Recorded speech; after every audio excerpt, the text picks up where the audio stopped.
The Stillwater Planning Commission meeting of January 28th will now come to order. It will be the process this evening to call for items on the agenda. The commission will hear briefly from staff first, then the applicant and/or their representative. Then we will open the public hearing and hear from those in favor and/or in opposition of the request. When you come to the podium, please clearly state your name and address for the record. And then before closing the public hearing, both staff, the applicant, and/or their representative will have an opportunity to respond and provide additional information and answer all questions.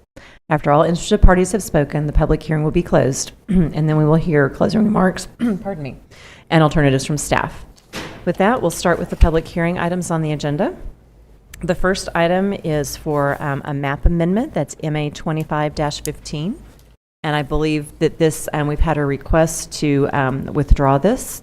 So we will need a motion to withdraw from the agenda, or we can just administratively. On. Okay, all right. So that item has been removed from the agenda. The next item is a short-term rental, STR 0193. Good evening, Planning Commissioners. I'm Josh Brown. I'm the Project Manager in Development Services. As mentioned, this is a short-term rental license application for 137 South Monticello Drive. Here's an area map showing the property with frontage on Monticello Drive, located in between Sunset Drive and Orchard Street. So, the Planning Commission is the hearing body for STRs, or short-term rentals. The hearing is to be held similar to that of a specific use permit, but there is no staff report or presentation. And then just as a reminder, the city cannot enforce private restrictions or covenants, but can give weight to them as part of the deliberative process. Are there any questions for staff? I don't think we have any for staff. Thank you. So at this time, we would ask if the applicant or representative of the applicant could please come forward.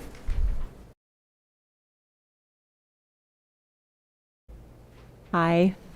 State your name and address for the record, please. Okay. Do you want the address of the rental? Where you reside. Okay. My name is Kathy Babb, and I live at 615 East Pioneer in Cleveland, Oklahoma. And this is John Parks. I'll let you introduce yourself. My name is John Parks. I live at 7820 Dry Beam Trail, Stillwater, Oklahoma.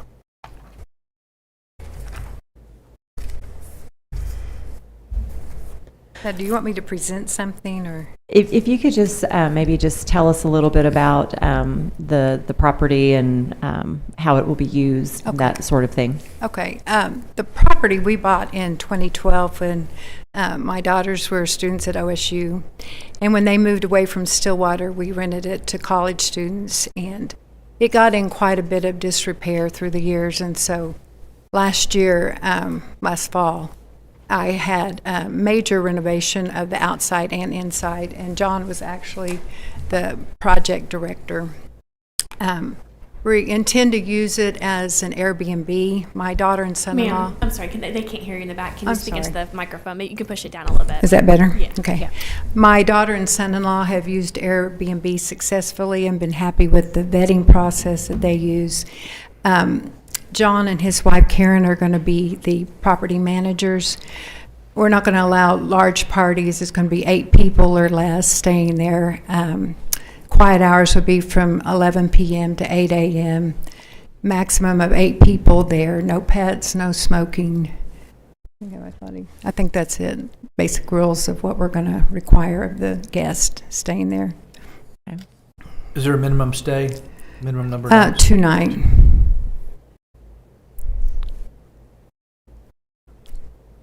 I guess I could say a little bit about the parking, because a lot of the college kids have gotten tickets over the years by parking on the grass, but there's enough room to comfortably park 5 large vehicles.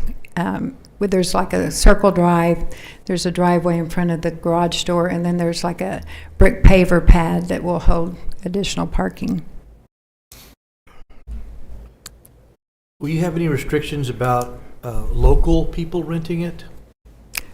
No, just they have to be 25 years or older. And Airbnb is really good about if people have caused a problem before with rentals, they will alert you and let you know that there's a problem. So your plan is to use that platform? Yes.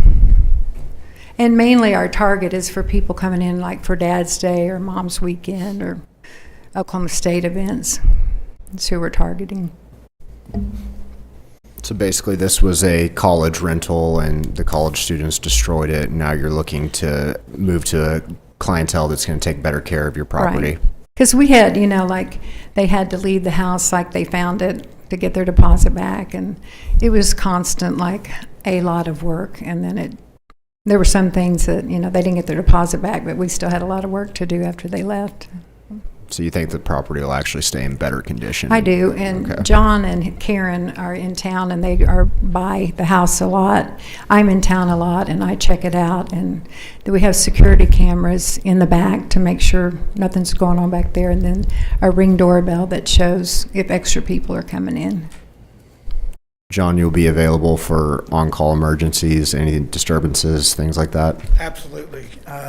Once people check in, I'm available to them. It'll be my number that they have in case there's anything that takes place. My wife and I also own a local cleaning service here in Stillwater, and we'll be the ones that will be taking care of the cleaning as well too. So we'll monitor cameras, we'll monitor any emergency calls that would take place or need calls that would take place, such as we can't get the lock to work or anything that may happen. So I'm approximately 10 minutes from that property, and it's been a very amazing process to watch this house go from in a challenged state to beautiful, actually. She's revamped the yard. She's the flower arrangements around the backyard as well. And it's just really exciting to see this as well. The inside of the home is very simple to use, and we also will have directions where there's fire extinguishers, of course, local emergency numbers, 911, fire department, things of that nature. And then also we'll display a notification letter with my face, my wife's face, and the phone number in case something's needed, so that if they do call and I show up, it's not just a random person. They can connect the face with who this is. So it adds a touch. Thank you. Absolutely.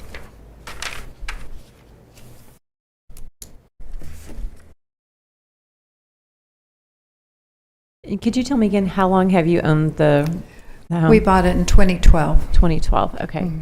Do you have a good feel for how much of the neighborhood in on that street is owner occupied or rental? I would, Predominantly red. yeah, Predominantly rental. a lot of college students. Okay, so do you have a feel if it's more long-term rental or a short-term rental like this, like you're choosing to do I don't know the number. I know there are other short-term rentals in the area. in the area? Okay, Mhm. thank you. Mhm.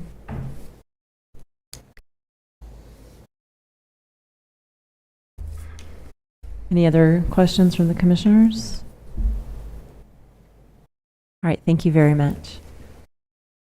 So at this time, we'll open the public hearing and ask if there's anyone in the audience this evening that would like to speak in favor of this item to please come forward. Seeing none, we'll ask if there's anyone in the audience that would like to speak in opposition of this item to please come forward. Seeing none, we'll close the public hearing and just ask staff to present us our alternatives again. Okay, your alternatives are to approve the application, to defer for additional discussion, or deny the application. Thank you. I'd make a motion to approve the application. I'll second. We have a motion and a second. We shall now vote.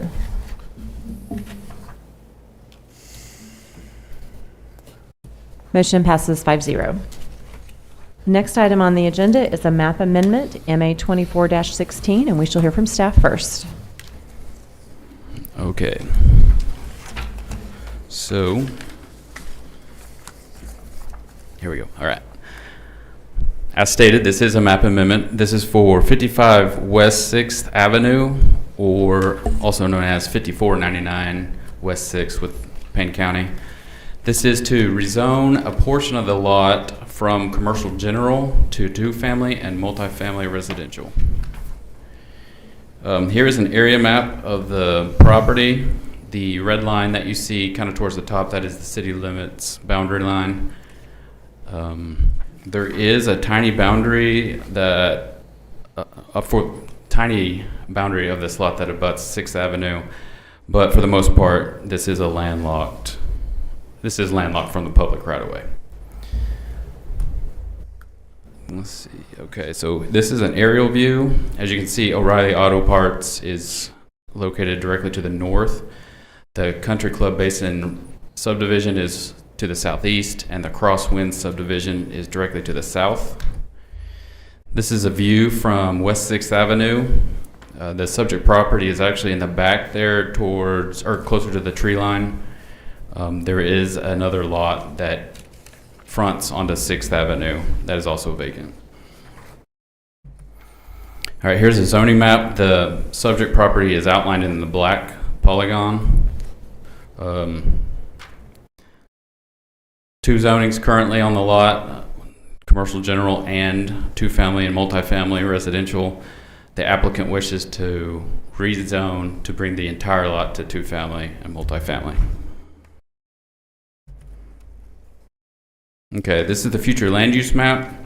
The future land use map was adopted with the comprehensive plan and is used to predict desired uses. The comprehensive plan in this area calls for commercial. The applicant's representative is here to answer any questions you might have. Are there any questions for staff? I think the question that I have is just access to the right-of-way, and I don't know if that's better answered by staff or by the applicant's representative.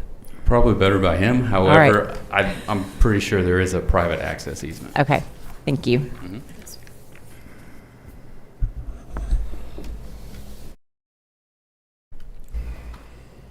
So at this time, if the applicant's representative would like to come forward, give us a little bit more information. Hello, Aaron Ferguson with Bancroft Design at 923 South Lowry. So yes, the lot is currently, it has two different zonings on it, and we're requesting to rezone to RTM. There is RTM nearby to the south and to the southeast or southwest, and there is commercial north. As far as the access easement, there is an access easement through the O'Reilly's parking lot that directly adjoins to the property, as well as an access easement on the lot to the west of O'Reilly's. Right now, the plan is we will use the O'Reilly's parking lot for access. And the strip along the west side, there's a utility easement covering it, and that's likely where the water line will go to service the property. I'm sorry, say again, the utility easement is On that long strip to the west. on the west. That abuts 6th Street. I think I noticed that there's like a communications cabinet there. Yes, yeah, Yeah. and we'll have to work with utilities to work around that.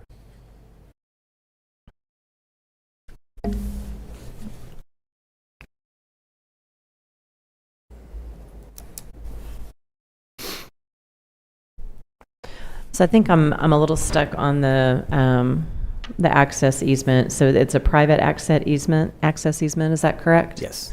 So does that make this a non-conforming lot? What do you mean a non-conforming lot? That it doesn't abut a public right-of-way? So it does abut the public right-of-way on the west side, where that cabinet is. Okay, But no, we couldn't use that for access. right. You can't get vehicular access down that. Correct. Yeah. So I don't know what the definition of a non-conforming lot would be, but we would not be able to use that for access. We'd have to use one of the other private access easements. Okay.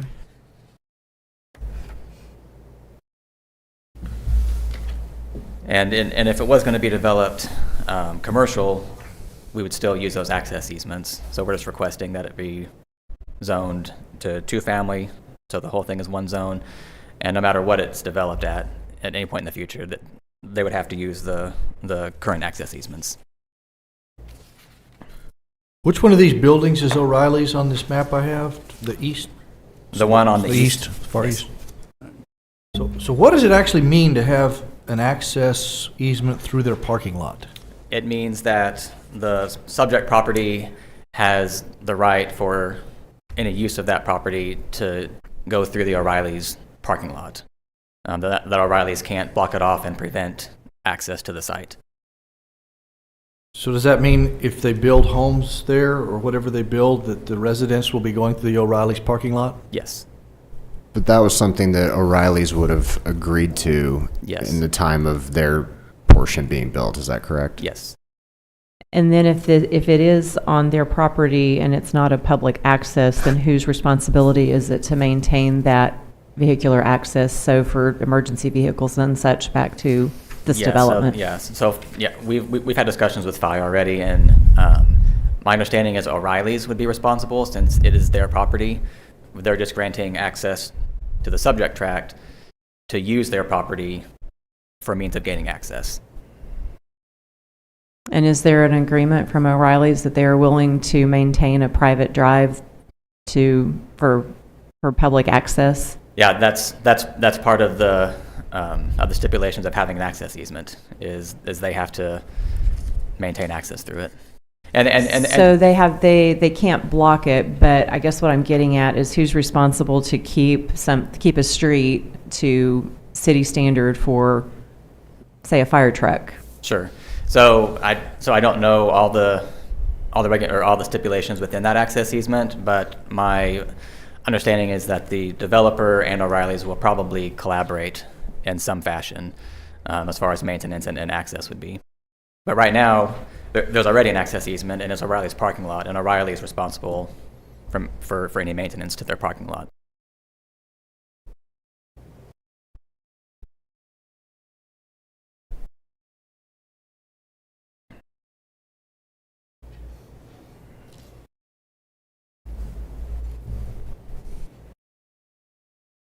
Any other questions for the applicant? Thanks. Thank you. So at this time, I'll open the public hearing and ask if there's anyone in the audience that would like to speak in favor of this item. Okay. Did you like to speak in favor, sir? Yes. In favor? Yes. Yes, okay. If you please come forward and state your name and address for the record. Yes. My name is Don Williams, and I represent the Star West as the developer. And this rezoning is required because when this land was initially set out, the commercial area went much deeper than, if you look at that one map, it went much deeper than what O'Reilly's purchased when O'Reilly's purchased the piece that they bought.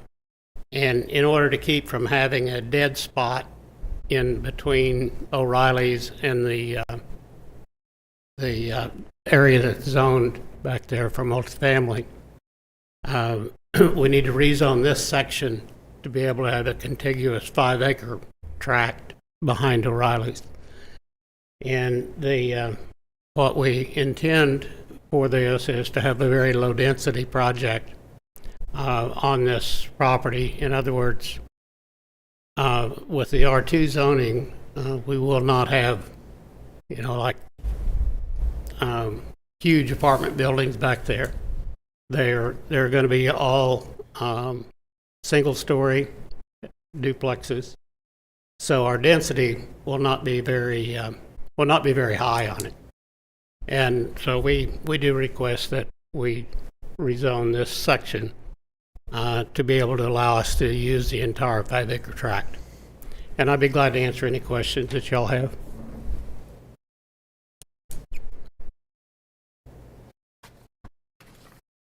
And Riley Williams and I aren't kin to each other, by the way.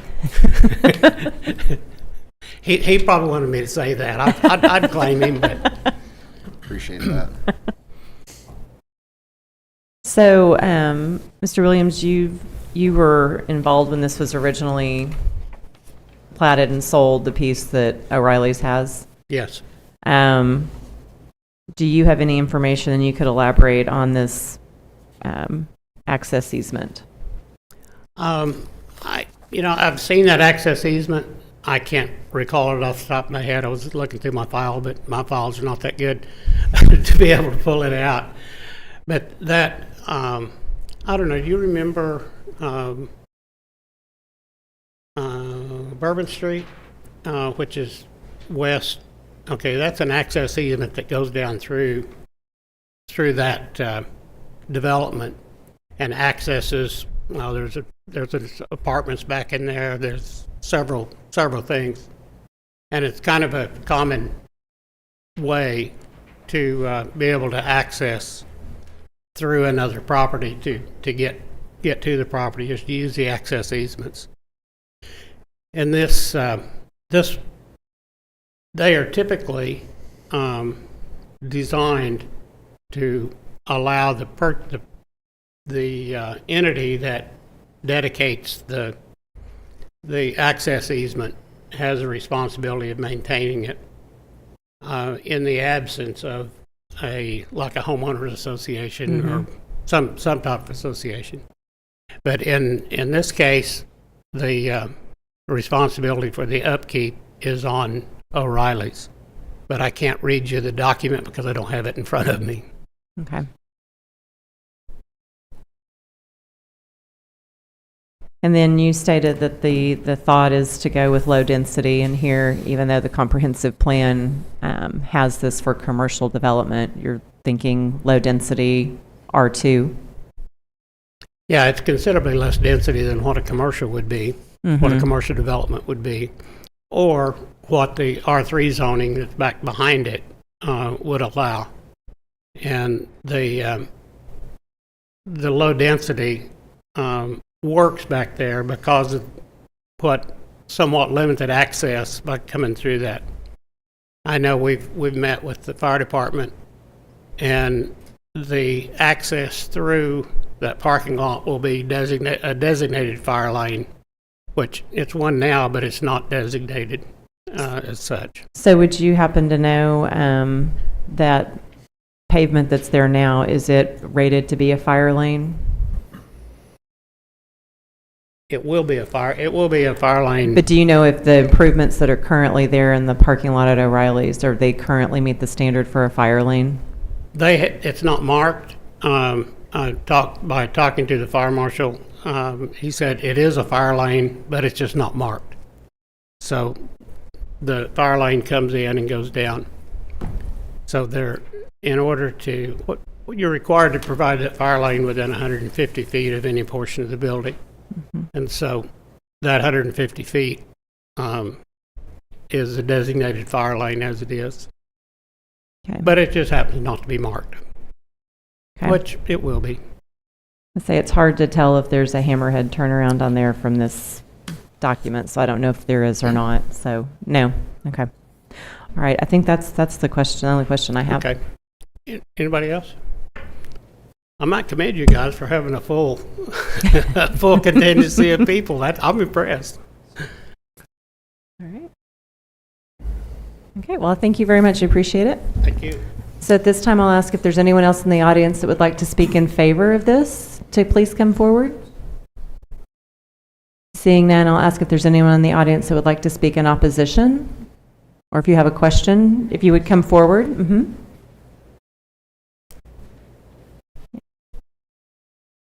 Hi. I'm Becky Shirley, 5521 West 6, so I own the property to the west. And there is an easement that runs along the full length. Could you get just a little closer to the microphone? I own the property to the west, and I own the easement, or the easement runs along the whole length of my property. That utility easement that Yes. fronts on 6th Yes. Street access. Okay. So my main question was access to the property back there. So now they're talking O'Reilly's. Is that strictly a utility easement? I believe that's my understanding, and when we get through with this portion, I'll have staff or the applicant confirm that for us tonight. Okay, because I wondered about maintenance on that. I assumed that's what it was. That's what I've assumed all along, but I didn't know. So Okay. All right. just wanted to find out about access. So So that would be your question, is that if that easement that's on your property, is it strictly utility and not an access easement? Correct. Okay.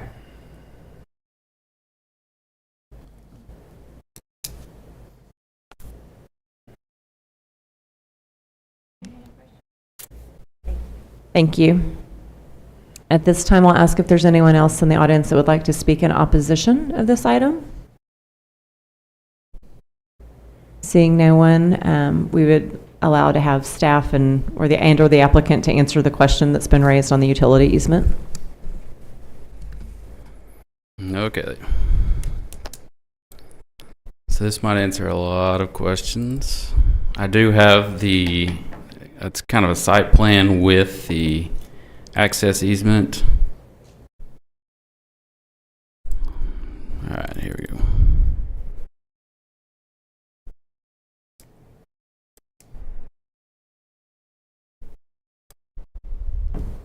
Okay, so this is the existing private access easement. And then I missed which part she owned. Okay, so the question that she had is that on the other side where the utility easement is, that's her property where the utility easement is. And Okay. her question is, what's her responsibility as the property owner of the utility easement for? I think that's beyond the agenda item. Okay, well, but she's asking for the question, and it is a public hearing, so can we answer her question? Well, it's about this piece of property is on the agenda and not her property. And it's the easement of the utility easement isn't on the agenda. It's the map amendment. I would advise that we would stick to this property, not her property, and staff can discuss with her. Please don't. That's my advice. But I'm sorry, we've been advised not to speak on to that subject. So if you want to contact staff, they can answer that question.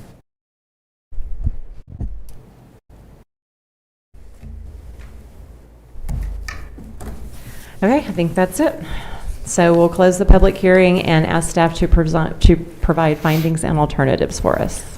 All right, your findings for this are that the Land Development Code allows for rezoning of land via map amendments. RTM zoning, which is the two-family and multifamily residential zoning, is located in the vicinity, and that the comprehensive plan calls for commercial uses in this area. Your alternatives are to accept the findings and recommend that City Council approve the proposed map amendment, or you can find that the map amendment is not an appropriate use for the property, and you can recommend that the City Council disapprove the map amendment, or you can find that additional information or discussion is needed and table this request to a certain date.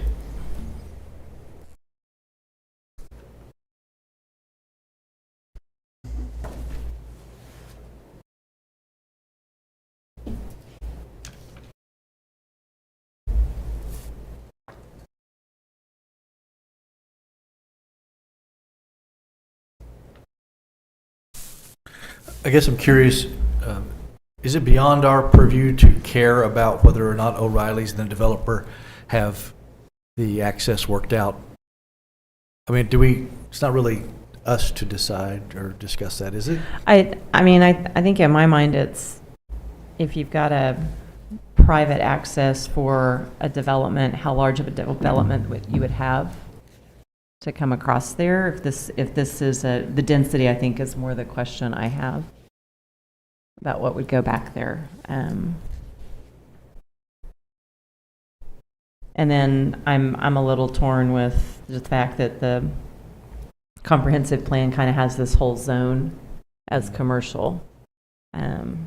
Yet we do have a need here in Stillwater for more affordable housing, and this particular zoning would provide more kind of that starter type housing that we're lacking. Yeah.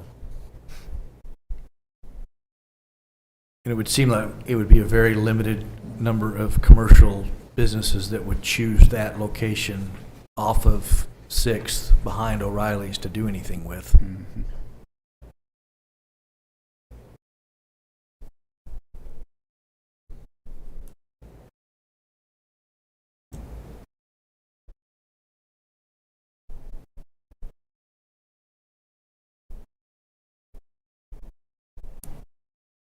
So I guess I'd propose to accept the findings and recommend that City Council approve it, the map amendment.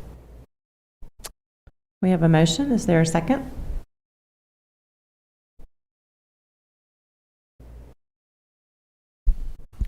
I'll second. We have a motion and a second. We shall now vote.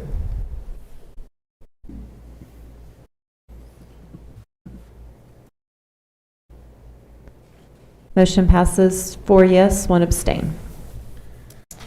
The next item on the agenda is a specific use permit, SUP 24-06, and we shall hear from staff first.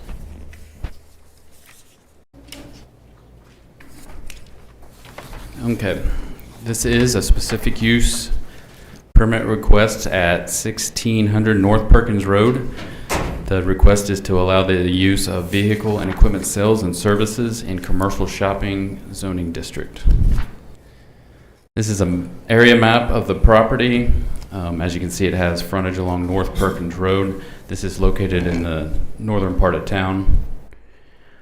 It does share a lot with Lowe's. It's located in the southeast corner of that lot. The Cimarron townhomes are located directly to the south. This is a proposed site plan. This is just preliminary at this point, or kind of conceptual, if you will. If you notice, there is a proposed access there, and they are proposing to use the southernmost Lowe's entrance exit access point. This is a street view. Currently, the lot is vacant, and as you can see, there is screening there between the subject property and the Cimarron townhomes there. This is a zoning map. The property is zoned commercial shopping and is surrounded on 3 sides by the same commercial shopping zoning. 2-family and multifamily residential zoning is located to the south, and multifamily intermediate is located to the southeast across from Perkins Road. The comprehensive plan in this area calls for commercial uses. Okay, and then are there any questions for staff? The question I have is, so for this particular use, the auto service, then I'm assuming that this does not typically go into commercial shopping by right, which is why this SUP is coming before us. That is correct. Okay, what zoning does this type of business typically or is allowed by right? What, I guess, are you asking where would Where would we be able to find this, that would be allowed zoned by right, this particular use? I think she's asking, is there another zoning district that they could go into without an SUP? Thank you. Is that my Yes, question? that's what I'm asking. Okay. Commercial general Okay, would allow that. okay. That was my question. Yeah. Thanks.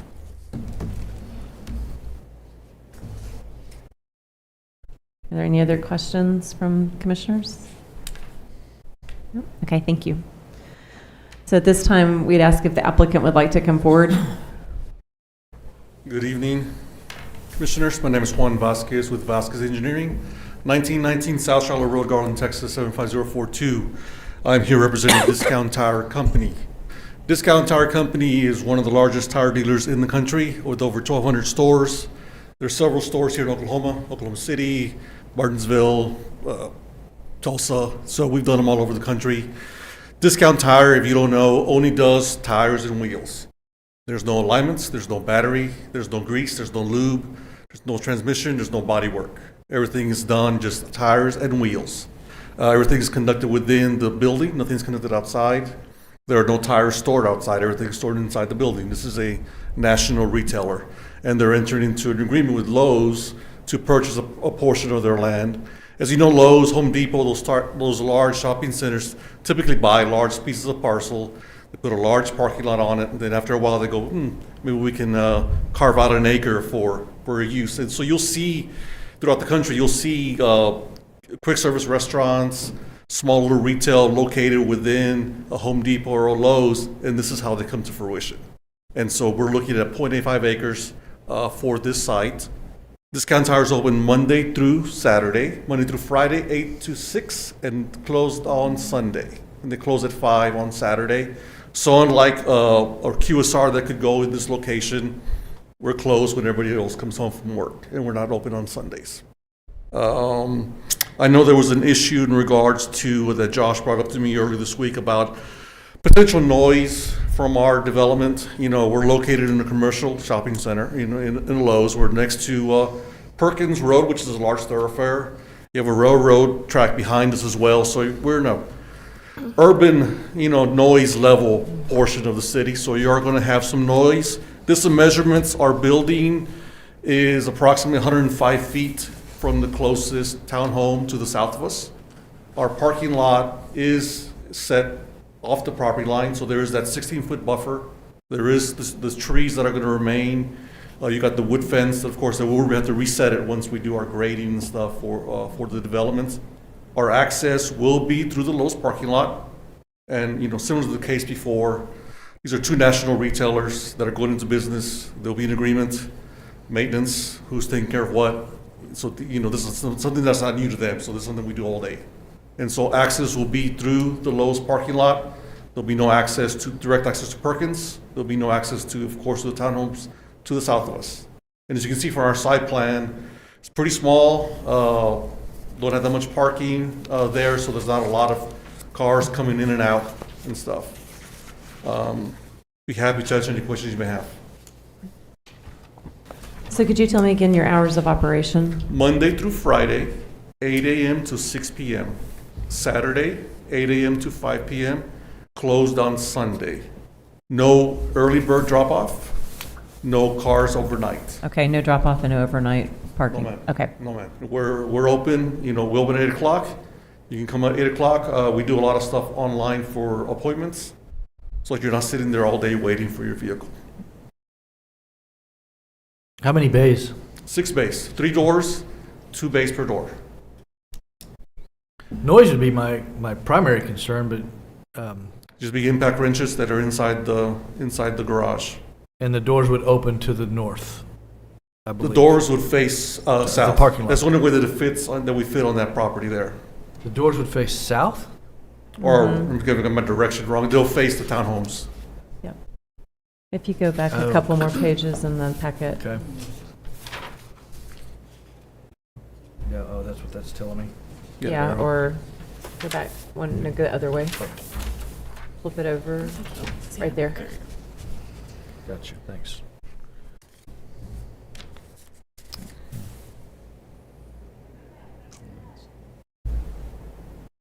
Yeah, that would have been my question as well, would be the hours of operation and when the impact wrenches would be in operation. Right. And we try to keep it as far as possible away from the townhomes.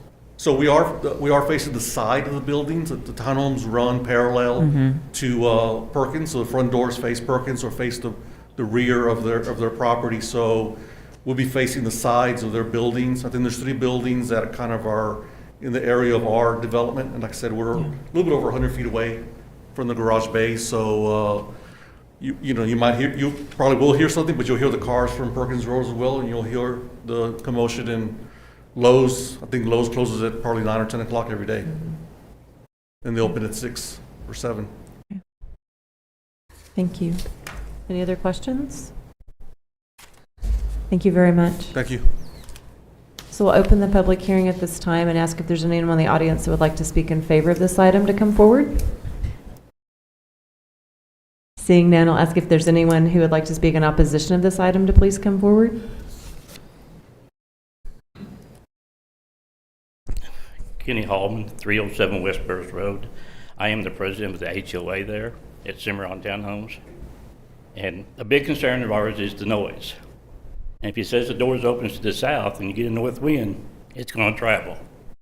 And I've had several of my owners concerned about sleeping during the day or something like that, or if you have a baby and she's trying to get a nap or things like that. But I do have a question. Are the doors opening to the south, really? The way that the plan is laid out, the bays are access drive-in from the south, and it's in and out on the south. Yeah, those air impacts and the compressors, that sound's going to travel. I mean, I've worked in them, I know. And so, yes, we do not want that. And is it a concrete building or is it a metal building? That I do not know, but we can ask the applicant to come back after you speak and answer those questions. Okay, I wonder why the door's not opening to the north. That's another question I'm concerned about.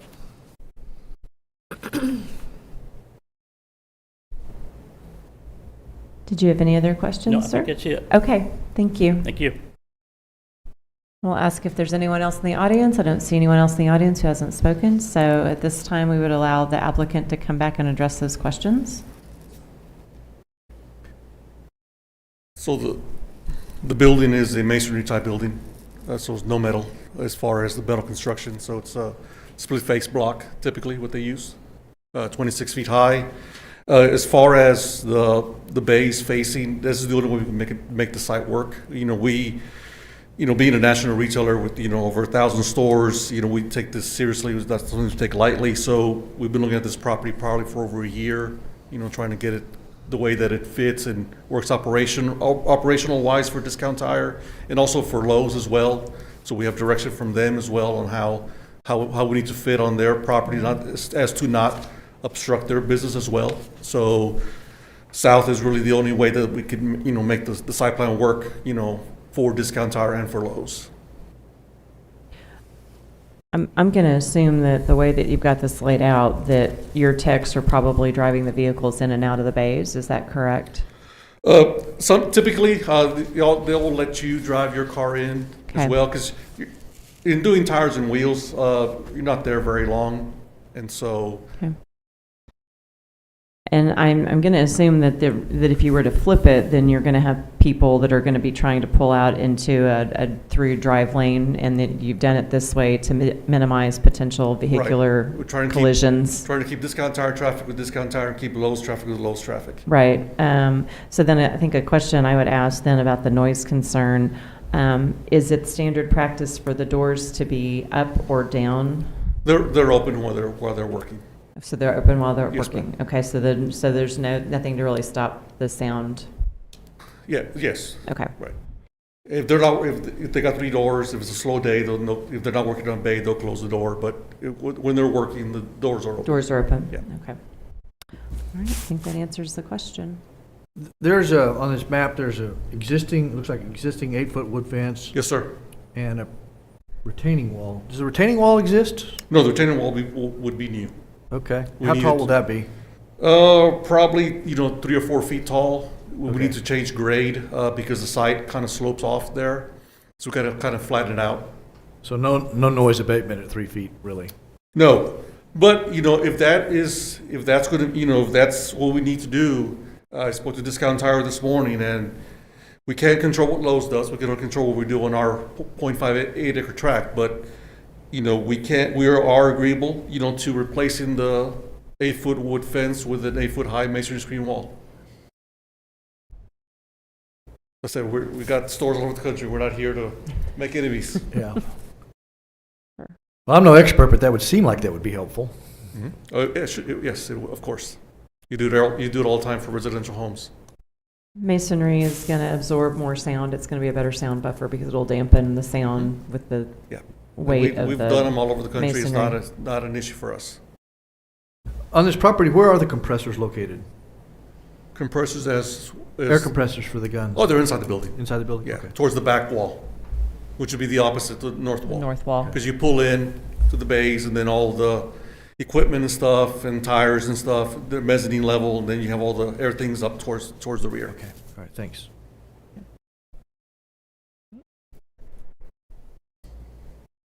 Any other questions or follow-up for the applicant? Thank you, sir. Thank you. So at this time, we'll close the public hearing and ask staff to present findings and alternatives. Okay, your staff findings are that the Land Development Code allows for this use in the commercial shopping zoning district with a specific use permit. And the comprehensive plan calls for commercial uses at this property's location. Your alternatives for this are to accept the findings and recommend that City Council approve the proposed specific use permit. You can find that the proposed use is not appropriate for the property based upon the impacts to the surrounding vicinity, and recommend that the City Council disapprove the specific use permit. Or you can find that additional information or discussion is needed and table to a date certain. If I may, we can also add another option. You can approve with conditions, such as the landscaping, buffering, those items. Okay.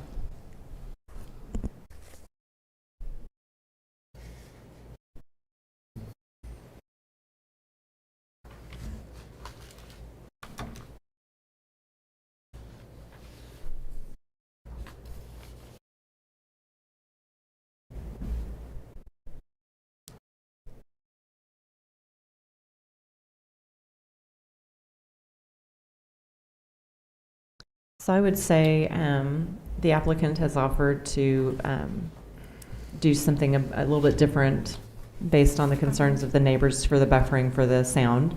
And so Chair would move to approve this SUP with the condition that 8-foot-high masonry wall be put in place to abate sound. Second. We have a motion and a second. We shall now vote. Motion passes 5-0. And that concludes the public hearing portion of the agenda. The next item on the agenda is miscellaneous items from staff, planning commissioners, or the city attorney for discussion and possible action. No items from my office. All right. The one item that is listed is the next regular meeting is February 4th. And the last item is adjournment. Do I hear a motion to adjourn? Motion to adjourn.